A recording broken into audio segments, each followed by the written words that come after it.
Hi there. Welcome to Conversations with a Wounded Healer. I'm your host, Sarah Beane. I am a psychotherapist. I am a professor. I am a speaker. I am a business owner in Chicago. And that's just a little bit about me. I'm also from Fairfield, Ohio, like our guest who is joining us today. And I am so delighted to, in such a short span of time, been able to speak to a couple people from my hometown. It's just really interesting to get another person's perspective on a time in my life that was, completely shaped who I am. And at the same time is something where for me, there's still some shame and judgment and all sorts of stuff, right? Oof. Brings up all the feels just thinking about it. So before I introduce our guest, I'd love to ask you, if you are a fan of the podcast, I'd love for you to share it. Share it with other people. This is just so fun for me. And I've been getting some feedback that it's fun for you guys too. And so I appreciate you so much for listening. And we could be totally best friends if you would share this with other people. So thank you.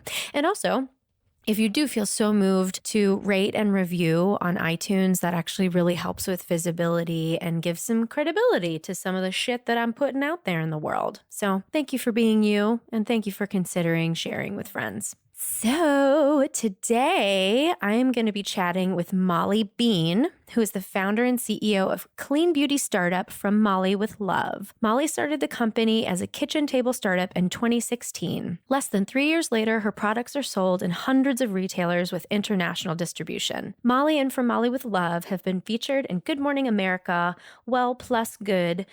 Is that Well Plus? I don't know what that is. Well and Good, maybe? I don't know. Pop Sugar, Huffington Post, Thought Catalog, BuzzFeed, Forbes, and other publications. So please enjoy my interview with Molly Beane. Hey, Molly. Welcome to Conversations with a Wounded Healer. Hi. Thank you so much for having me. I'm so excited to talk to you today. I'm so excited too. And I just have to tell everybody because I don't know how we would put that little piece in here. But so we're just about to get started. I'm like, are you ready, Molly? And she's like, I'm ready. Just let me take a big swig of my Diet Mountain Dew. And I said, you can take the girl out of Fairfield, but you can't take the Fairfield out of the girl. And that's our hometown. Yes, it is. Ooh. Yes, it is. When did you move away? Oh, right after high school. I was gone at 18. Yeah.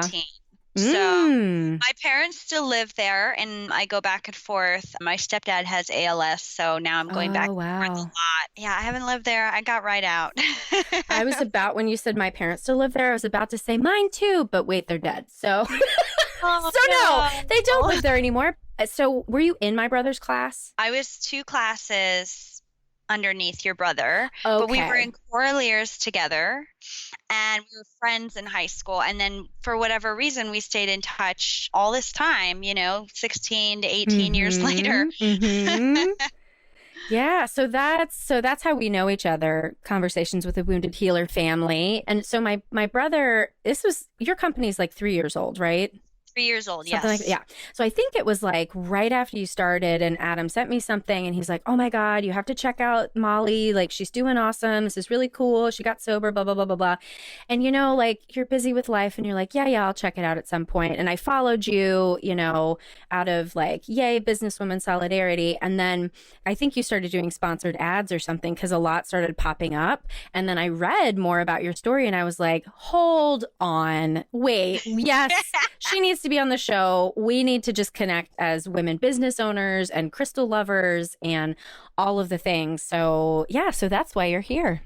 I'm so glad that he connected us because I'll tell you, your brother is a great person. And from everything he says about you, like you're rad. And yeah, I'm just excited to be around another like-minded person. Yay. Okay. So why don't you tell people who you are and what you do first? So my name is Molly Beane, and I'm the founder and CEO of a company called From Molly with Love. I like to call us a feminist skincare, like all natural, clean skincare and lifestyle brand. And what we're all about is we're all about self-care. And, we're not going to use terms like anti-aging. We're not going to prey upon your insecurities to sell you a beauty product because there's actually nothing wrong with you. you, doing things differently. We have very diverse models in our marketing, everything from trans women to, women of color, older women, just women that you wouldn't see normally in advertisements shown as beautiful. We feel that that's really important, and that you don't need bath bombs and face cream and all of this because somebody tells you that there's something wrong with you, but you can use these as tools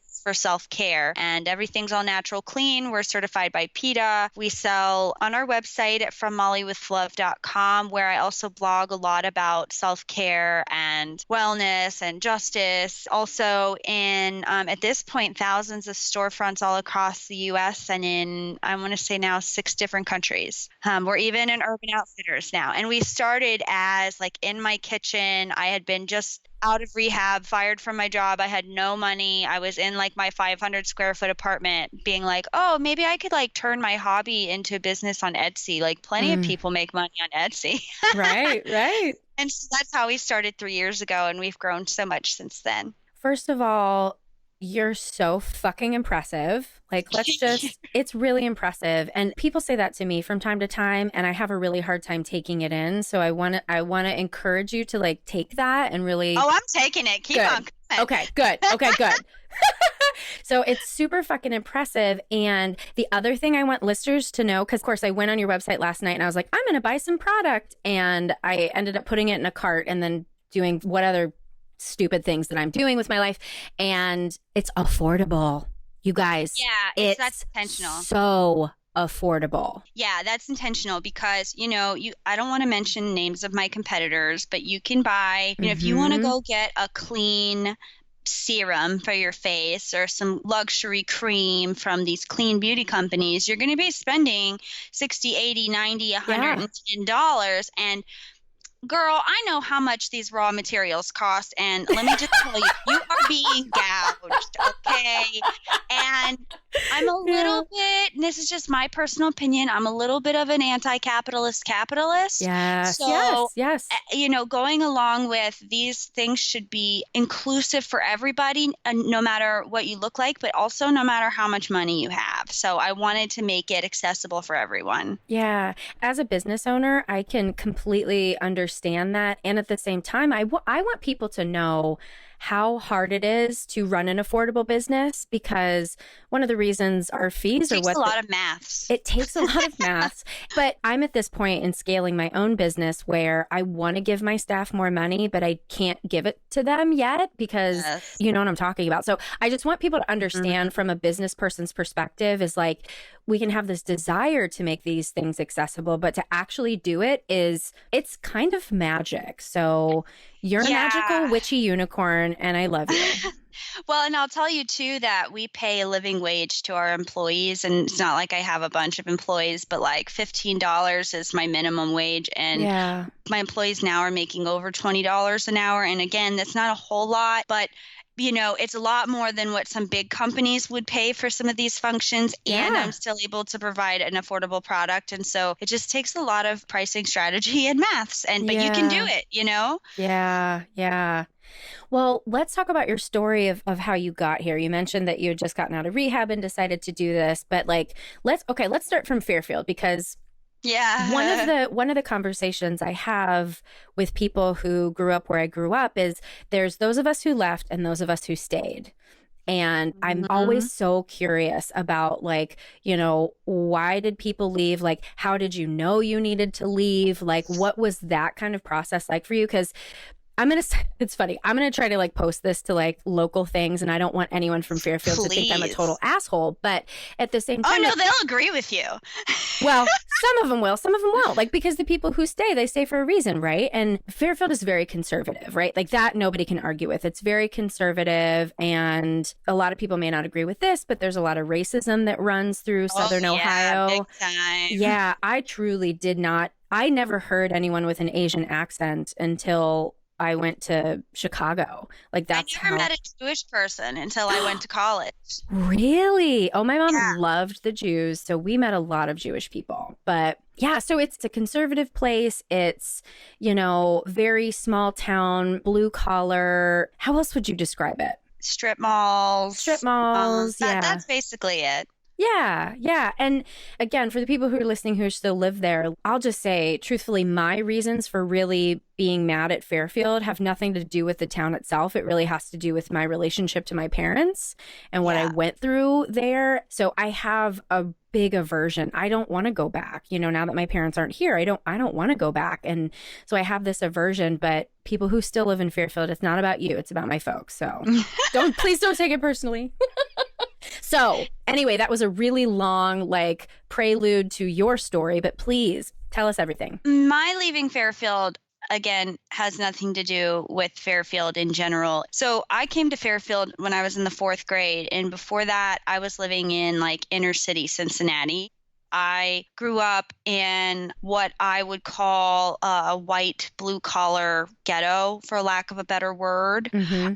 It was a scary place. I went without food all the time. We were very poor, and I was abused as a child. Yeah, I experienced significant childhood trauma. And so when I moved to Fairfield, that was me moving in with my mother, and my mother was my safe haven. She rescued me from all of the bad things that were happening to me. So Fairfield was actually really great for me for a while. And then, high school came and we were growing up, and I started to engage in the habits that, high school kids do, but we already mentioned that I went to rehab. So I'm different than a normal person, and I have alcoholism on both sides of my family, which means that I'm 80% more likely to become an addict. And when my parents told me that growing up, I was like, oh, that's bullshit. But right. No, that'll never happen to me. My doctor was like, you were never going to escape this. This was baked into your DNA.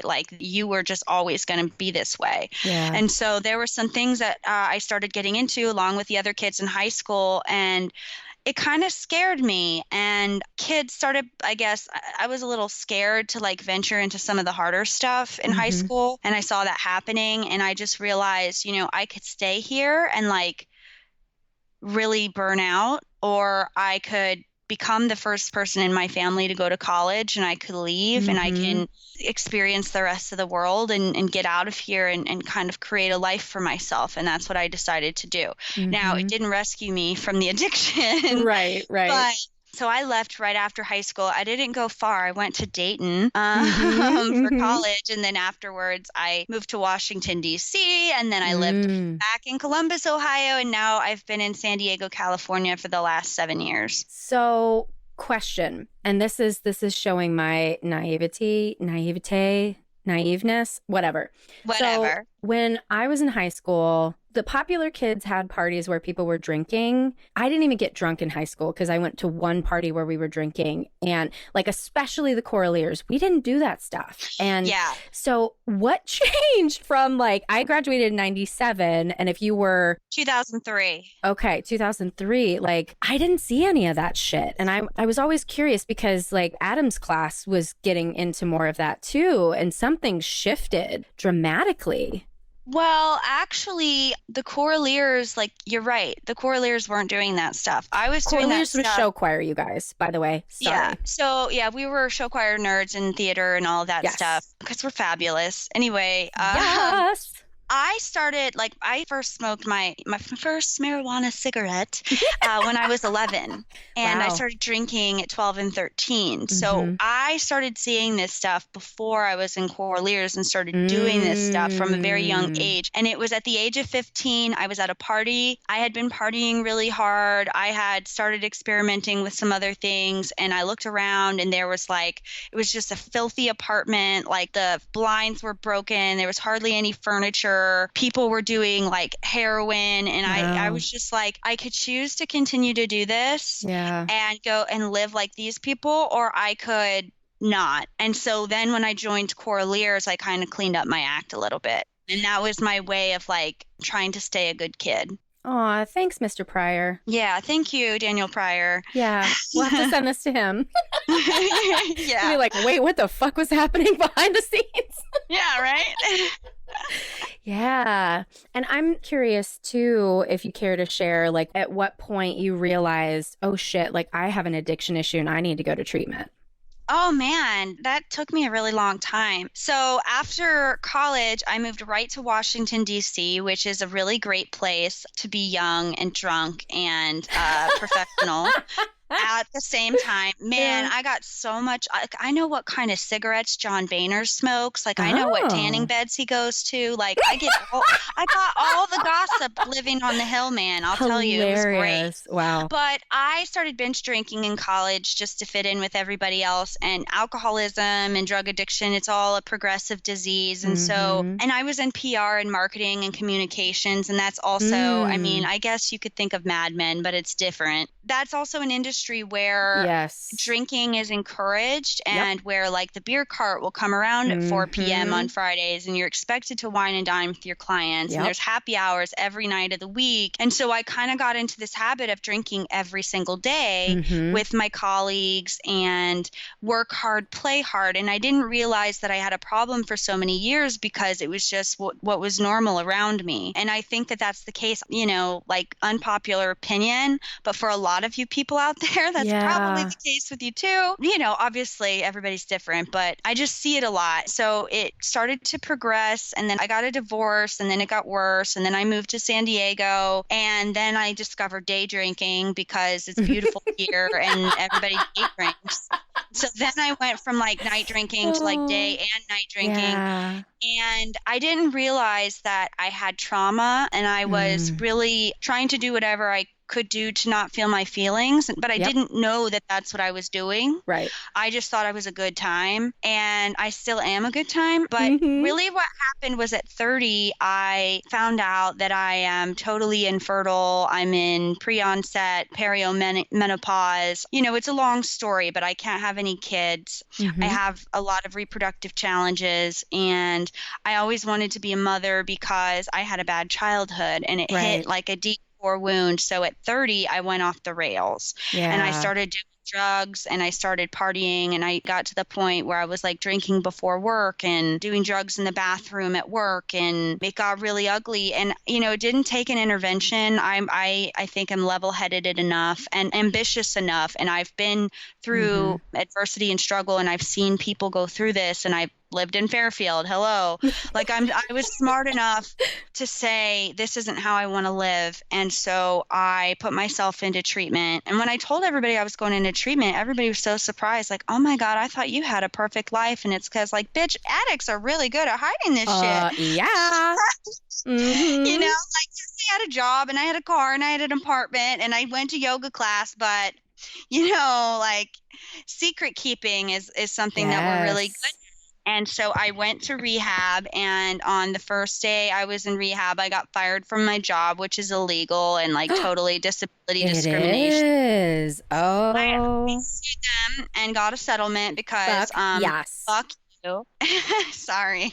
I probably shouldn't say. No, that's absolutely true. That's one thing that I tell my clients, like you can get fired for not doing your job, but you can't get fired for going into treatment. You can't lose your job for that. It ended up being the best thing that happened to me because I realized I didn't want to go back into that career anyway because of the drinking, but also because I never felt fulfilled and I never felt good about working for other people and like making their dreams come true and watching them treat their employees like shit while they live in this giant house with a movie theater in it while like, you know, the people that I'm managing can like hardly pay their rent. They're living on $2 a day. Like I didn't want to support that anymore. Like I wanted to make my dreams come true. And so I fumbled around a little bit for a few months trying to figure out how to make a living. And then I realized, oh, I have this hobby and people are telling me that these are good products. And I was really naive.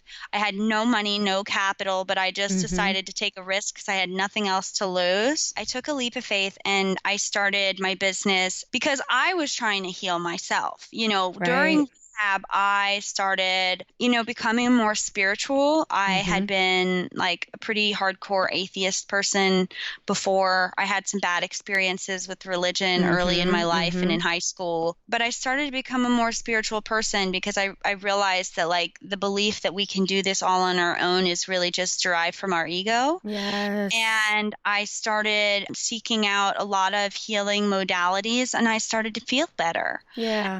And I also when you have PTSD like I do, and you take away your coping mechanism, which is the drugs and the alcohol, you have to find some other way to cope. And so I had to fill that hole, and that's what she said. Anyway, sorry. Okay, now we're best friends. Now it's done. Okay.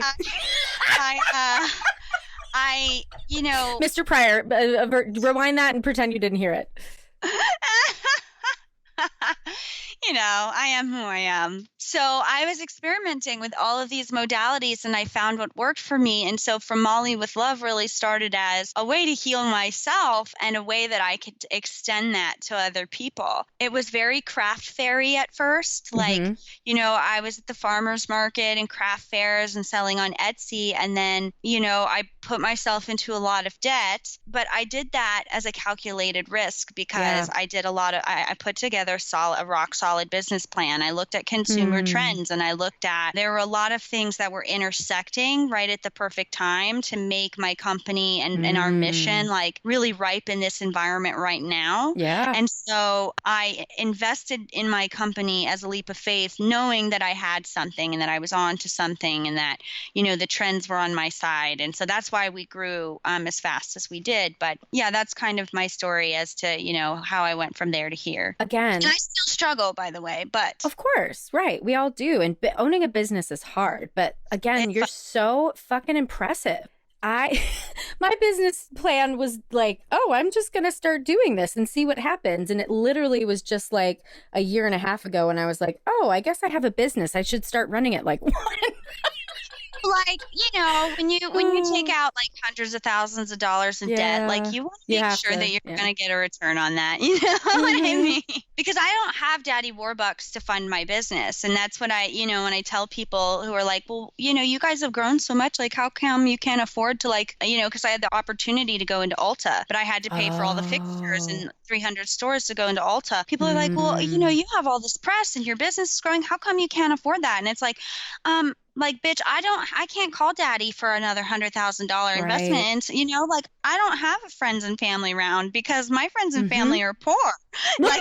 I'm sorry, but, women only get like 3% of the venture capital that's out there. So, wow. That's interesting. Yeah. I mean, and that makes total sense. So you're at a scaling stage too. It's so hard to get to that next level without capital. We're actually going to scale back. Are you? Yeah, I just sent out an email this week because I haven't mentioned this, but a year ago, I suffered a traumatic brain injury and almost died. I was in the ICU for 4 days and I'm still recovering. I will be recovering probably for the next 5 years. I suffer horrible symptoms every day still as a result of what happened. And I realized that I can't keep going at 1,000,000% every day. We almost got to a point where we grew ourselves out of business, a big company, you get an order from a major retail chain and you have to produce all of this, you have to do the labor and produce the order on your own and then wait 120 days for shipment to get paid. And so we were getting ourselves into some cash flow binds because I was focused on grow. And now I kind of want to slow down a bit and really refine our offerings and really make sure that we're aligned with this focus on self-care, on this focus of being anti-beauty shaming and making sure that we're just focusing on that and focusing on servicing our customers more than growing. And that was also a decision for me to take better care of myself as well, because it can be very hard when you're an entrepreneur to take care of yourself. And I was not eating my own dog food when it came to self-care. And this is me actually making an investment in myself, which I think will be better for my business in the long run. Ugh, I love you. I love you too. Oh my God. It's so, the way that you talk about this, I aspire to be better at taking care of myself when it comes to setting limits with my business. And my calendar is my biggest enemy. And I don't know what to do about it. So just the way that you're talking about this is really, really inspiring. Well, when we talk about addiction, work is also an addiction. Girl, I just got the Workaholics Anonymous books because I recognize oh my shit. God, I need to get that. I didn't know that there was that. There's a daily reader. I'll send it to you all after. Girl. Yes. Yeah, because I realized I was kind of like, I'm sober now, but I am using work as an escape. And I think that's Mm-hmm. what the TBI was. Like the TBI was Mm. literally God, the universe, whatever you call it, like basically knocking me upside my head, telling me, you got to slow down and you Yeah. can't keep running from your feelings by working. Yeah.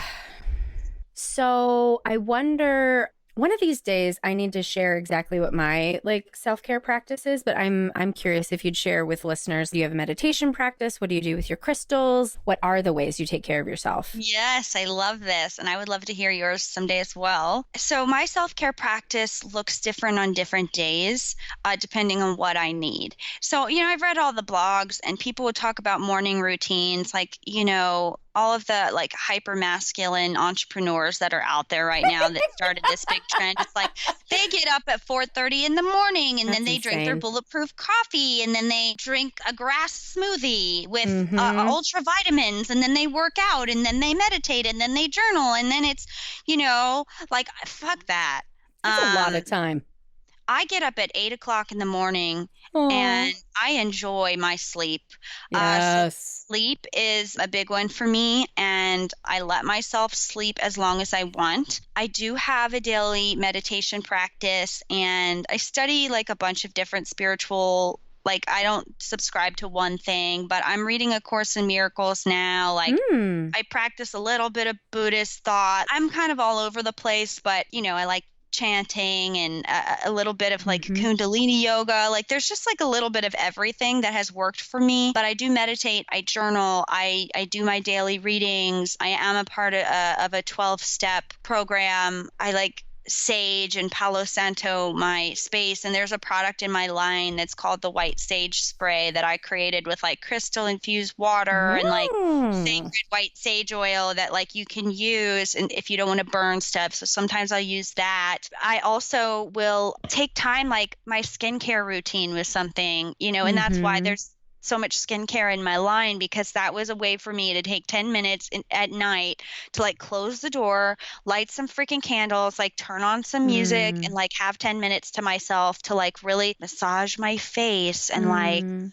get in this really groovy place like before I go to bed. That's part of it. Sometimes part of it is laying on the couch and watching Netflix for 3 days and not answering my phone. Fuck yes. Sometimes it is, having a long conversation with my friends or my sponsor or Mm-hmm. calling my mom, especially since the TBI. I have been forced to slow down. And so I have developed a lot of different self-care things. Like I have also my crystals. I have like a big stand of crystals. I'm obsessed with astrology. I have like Mm-hmm. 57 tarot card and oracle decks. Sometimes I will sit and I will like charge my crystals or play with my crystals. And a lot of times you'll find me, because I'm an anxious person, like I always have a crystal in my hand. Like it's like a Yeah. stone. Like I rub it. Right now I have crystals in my hand. So that's basically, a rundown of sort of how I care for myself. It's many different ways. It looks different on different days. And you Mm-hmm. don't have to listen to what other people say. I really believe Yeah. in doing what's best for you.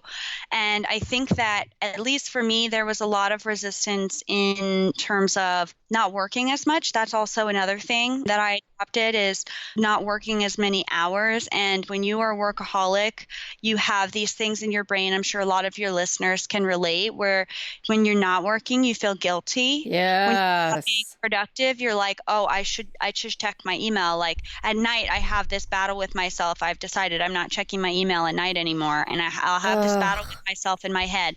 You should check your email. Oh my God. And then I'll be like, no, I am not Right. curing cancer. Right.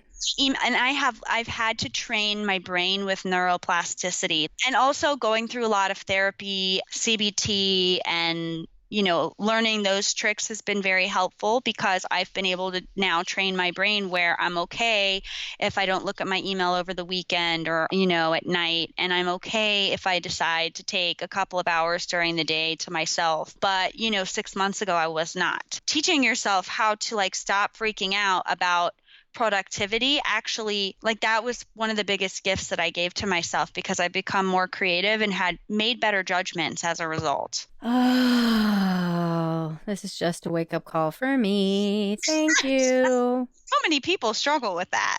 I know. And well, to just being an entrepreneur, owning your own business, there's a certain level of if you don't do it, nobody's going to do it. So when do you do it? And you just get in these habits of just continuing to do it. Like this week, so I've got a billing person who does a lot of stuff, and I realized I'm stepping in on some of these emails when she is perfectly capable of handling it herself. And I was like, Sheila, I'm going to intentionally let you do this and stop doing your job before you get a chance to do it. So that's nice. Just tell me when you need me.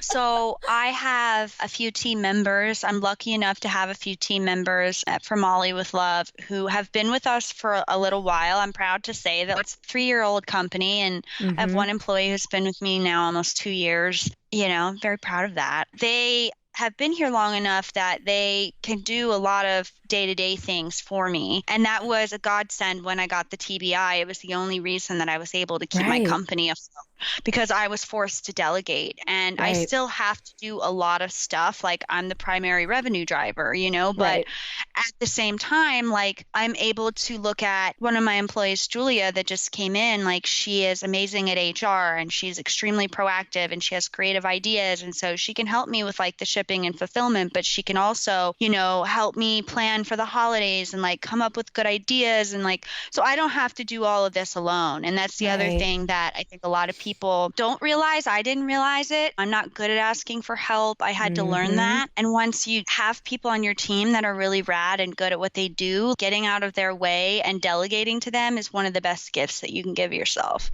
Yeah. So I'm curious what your answer is to the question of, are you a healer?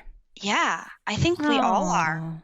Yeah. In some way or another, like I'm one of those people that believes that like relationships are assignments, that, we meet people every day to learn something from them. I have improved my life drastically. I, at one point, was I was so depressed. I was like in a mental institution, and I've gone from being at that point to being, in a relatively good place today. Right. So when you've gone through hell and back and you've learned how to stay on this planet and you've learned how to live a halfway decent life, you start to model certain behaviors. So another thing that I like to do is I like to talk about the shit that I've been through on Facebook with my audience. And, people will email me and say, I went to rehab because of you. I went and did this because you had the courage to talk about it. Let me talk to you because I have nobody else to go to. And I feel like I'm secretly an alcoholic too. And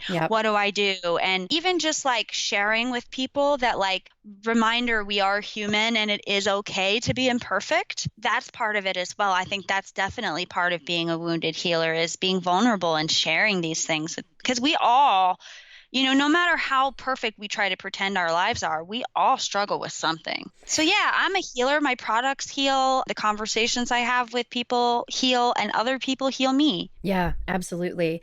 And it sounds like we have a similar, I've said it's really just, I think, been in the past couple years since my business has become more successful, and people say like, oh, wow, because you said this, I felt like I could do it. Or, you're a therapist who cusses, and so I can feel more comfortable being myself, or whatever it is. And then when I think back to who I was in high school, like I was always living life out loud because I just couldn't not do it. I am an externalizer. I could not keep things inside me for the life. There's no, if you held a gun to my head and said like, don't talk about your story, I'd be like, blah, blah, blah, blah. No filter. You and I are the same. Yes. So now I've realized that's a fucking superpower. And what I'm supposed to do in this lifetime and on this planet is to create, I guess, a model for other people to just be themselves, And the saddest thing that I hear, people come up to me and they'll be like, I love your hair. I could never be that brave. And I'm like, why not?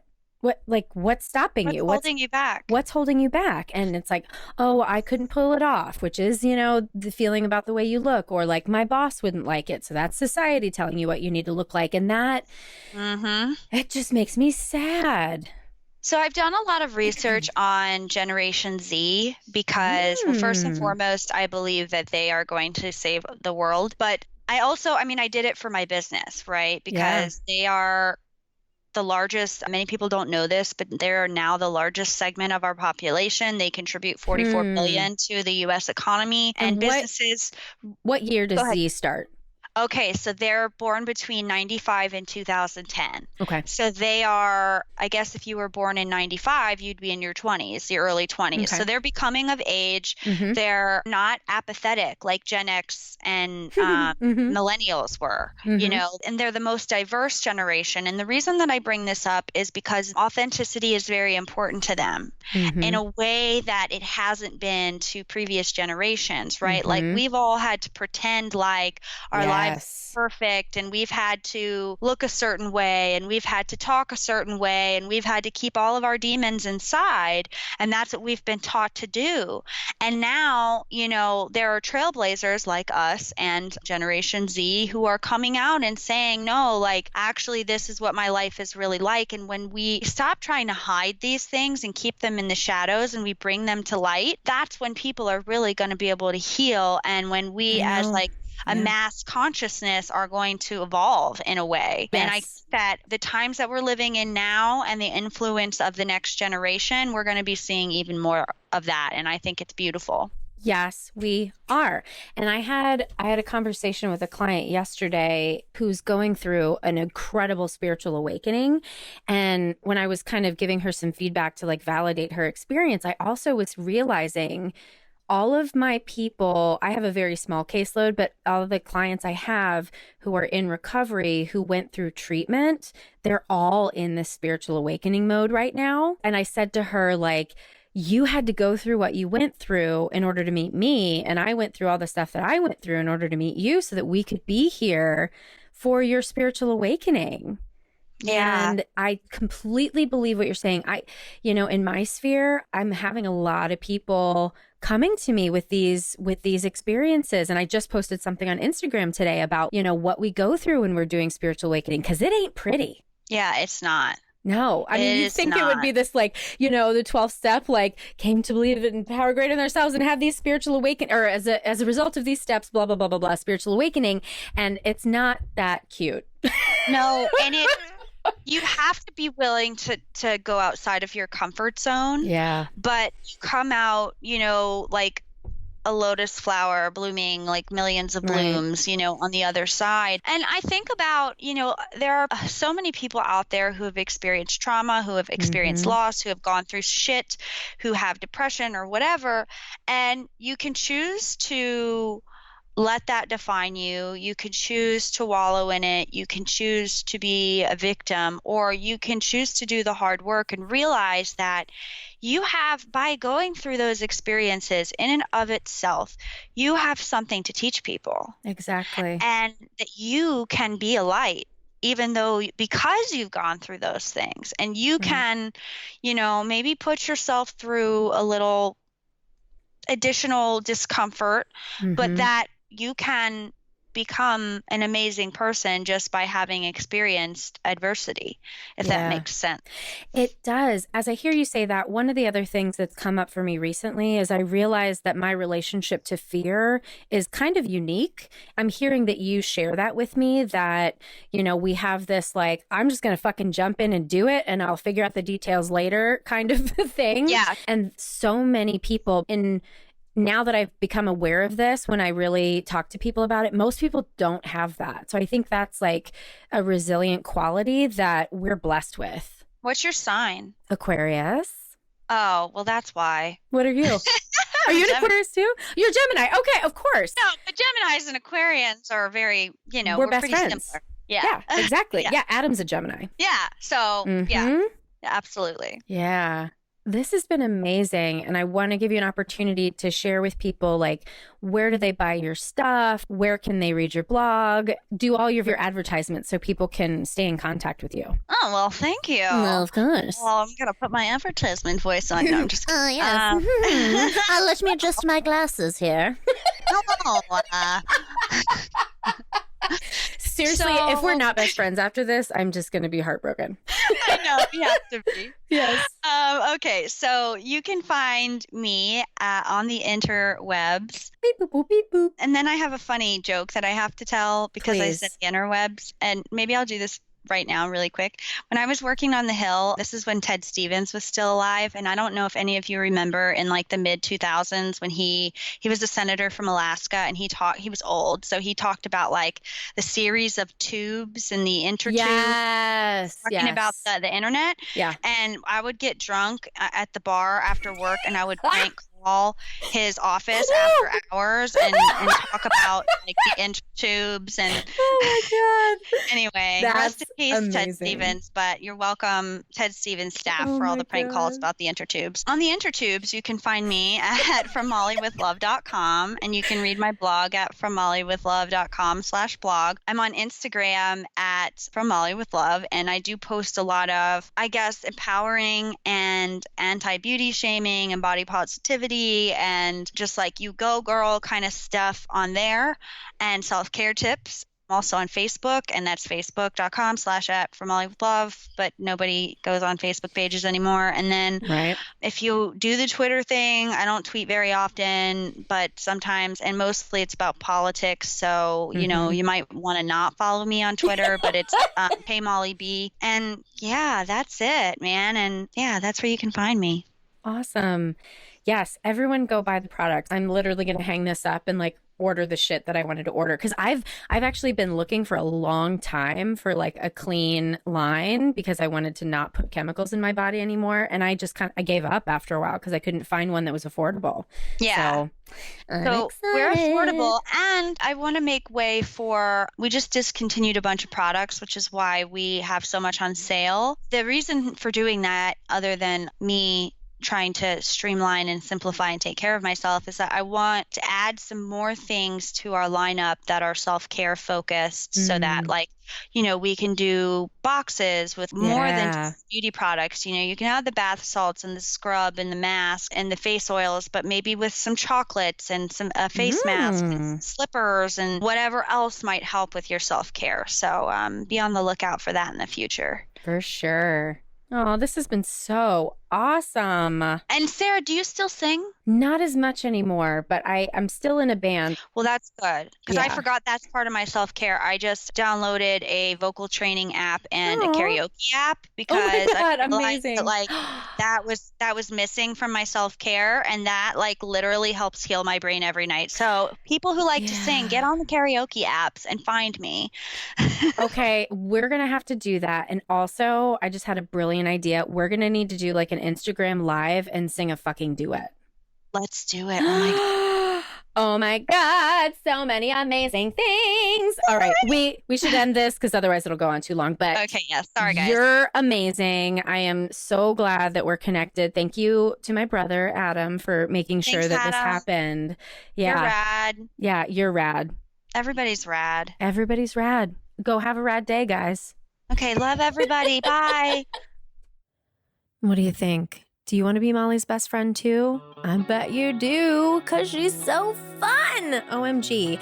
I really hope you enjoyed that interview. And to find more information about Molly, you can check out our website at www.headhearttherapy.com/podcast. And you can find our podcast in all the places. You know where you're listening. You know where to find this. I don't need to tell you anymore. So thanks as always to the Creative Imposter Studios for editing, to Liam O'Donnell for the album art, and to Ben Mueller for our theme music. Thanks for tuning in. Until next time, bye-bye.